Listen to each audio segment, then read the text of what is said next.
घूसखोर दरोगा गिरफ्तार हो गया। दरोगा साहब को देख रहे हैं, ये दरोगा साहब, अगली तस्वीर दिखाई। दरोगा साहब को उठा लिया गया, जरा फुल स्क्रीन लीजिए। उत्तर प्रदेश की तस्वीर आप देख रहे हैं और आप देखिए जरा, दरोगा को उठाया किस तरह से, जबरदस्ती गाड़ी में ठूसा गया दरोगा साहब को। ये आप देख रहे हैं, जाने को तैयार नहीं थे, रिश्वत लेते पकड़े गए। सुनिए जरा, उठा लिया गया दरोगा को। आइए, ये है दरोगा साहब, रिश्वत लेते रहे होंगे पहले, कभी सोचा नहीं होगा उत्तर प्रदेश में ले रहे तो उठा लिए गए। अब देखिए जरा पूरी कहानी क्या हुआ। अब याद रहेगा पूरी जिंदगी कि यूपी में जो खाकी वर्दी वाले, योगी राज में रिश्वत मांगना, रिश्वत लेना, यह हाल होता है। लखनऊ में घूसखोर दरोगा गिरफ्तार हो गए। दरोगा को एंटी करप्शन टीम ने अरेस्ट कर लिया। दरोगा ने खुद को बचाने की बहुत कोशिश की, मिन्नत मांगते रहे। आरोपी दरोगा ने भागने की भी कोशिश की, कुछ सिपाहियों ने उसे बचाने की कोशिश की, लेकिन वो अपने मकसद में कामयाब नहीं हुआ। एंटी करप्शन टीम उसे खींचकर साथ ले गई। लखनऊ के हरौनी चौकी में तैनात है दरोगा साहब। आरोपी दरोगा का नाम है राहुल त्रिपाठी। राहुल त्रिपाठी 2019 बैच का दरोगा है।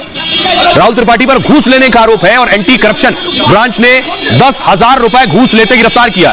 दरोगा ने एक रेप केस में घूस की मांग की थी। सोचिए, रेप केस में घूस मांग रहा था। घूस की मांग एक होटल मालिक से की थी, जिसके होटल में रेप की घटना हुई थी।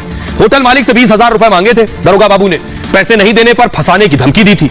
होटल मालिक ने इसकी शिकायत एसीबी यानी क्राइम ब्रांच से की और जिसके बाद एसीबी ने गिरफ्तारी का जाल बिछाया।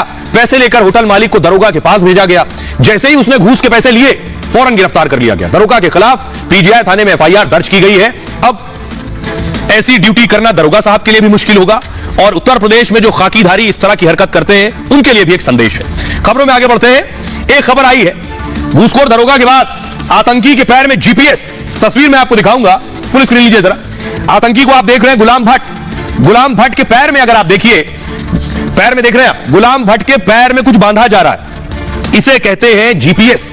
गुलाम भट्ट जेल में थे, जमानत पर आए हैं, आतंक के आरोप इनके ऊपर है। अब ये कहीं भी घूमेंगे, देश की पुलिस के पास जानकारी होगी कब, कहां, किस वक्त जा रहे हैं, किस वक्त आ रहे हैं, कहां उठ रहे हैं, कहां बैठ रहे हैं। आइए अगली तस्वीर दिखाएं।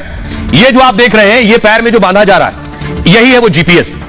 फुल स्क्रीन लीजिए जरा इस तस्वीर को। यही गुलाम भट्ट के पैर में बांध दिया गया है। अब इसे ये हटा नहीं सकते और जहां जहां जाएंगे वहां के बारे में पूरी इंफॉर्मेशन रहेगी। तो ऐसे बहुत से आतंक समर्थित भी हैं, आतंकी भी हैं, जो जेलों में रहे, जमानत पर आ गए और उसके बाद फिर ऐसी हरकतों में शामिल हो गए। उनके लिए भी एक नजीर है। जमानत पाए आतंकी के पैर में यह जीपीएस लगाया गया है। आतंकी की हर गतिविधि पर नजर रखी जाएगी। कश्मीर पुलिस ऐसा करने वाली देश की पहली फोर्स है। कश्मीर पुलिस ने पहली बार जीपीएस एंकलेट का इस्तेमाल किया है और हिजबुल मुजाहिदीन के आतंकी गुलाम मोहम्मद भट्ट को पहनाया गया। जीपीएस एंकलेट को टखने में लॉक के रूप में पहनाया गया है। जीपीएस के जरिए आतंकी गुलाम भट्ट पर नजर रखी जाएगी। गुलाम कहां जाता है, किससे मिलता है, हर चीज पर नजर होगी। हर गतिविधि पर पुलिस कंट्रोल रूम से नजर रखी जाएगी। गुलाम 2007 के आतंकी फंडिंग केस में आरोपी है। उधमपुर में कई धाराओं समेत यूएपीए के केस में आरोपी है। गुलाम को 2.5 लाख रुपए ले जाते हुए पकड़ा गया था। आतंकी फंडिंग के लिए गुलाम पैसे लेकर जा रहा था। एनआईए और दिल्ली की पटियाला कोर्ट में दोषी करार दे चुकी है और आतंकी साजिश रचने के आरोप में 12 साल की सजा काट चुका। गुलाम भट्ट ने जमानत की याचिका लगाई थी और जम्मू की विशेष एनआईए कोर्ट ने गुलाम को अंतरिम जमानत दी है। कोर्ट ने जम्मू कश्मीर पुलिस को आदेश दिया है कि गुलाम के पैर में जीपीएस एंकलेट लगाया जाए, उसकी हर गतिविधि पर नजर रखी जाए।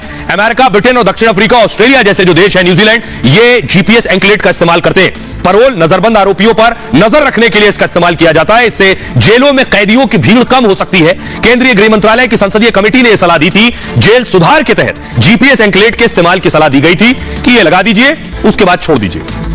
आइए खबरों में आगे बढ़ते हैं और अब सियासत की तरफ रुख करते हैं। चुनाव होने वाले हैं, 5 राज्यों में रैलियां हो रही है। प्रधानमंत्री हमलावर हैं। उन्होंने आज कहा बेटा बचाओ पार्टी है कांग्रेस। प्रधानमंत्री सिवनी में रैली कर रहे थे और उनके निशाने पर थे कमलनाथ और दिग्विजय सिंह। अगली तस्वीर दिखाई जरा। कमलनाथ और दिग्विजय सिंह, इन दोनों के सुपुत्र भी सियासत में। प्रधानमंत्री मोदी ने हमला करते हुए कहा यह बेटा बचाओ पार्टी है। सुनिए जरा।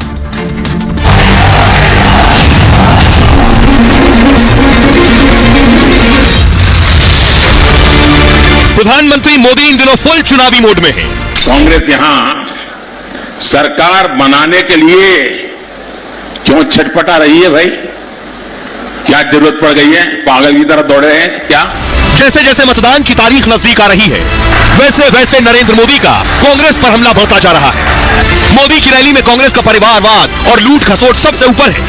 कांग्रेस एमपी को अपनी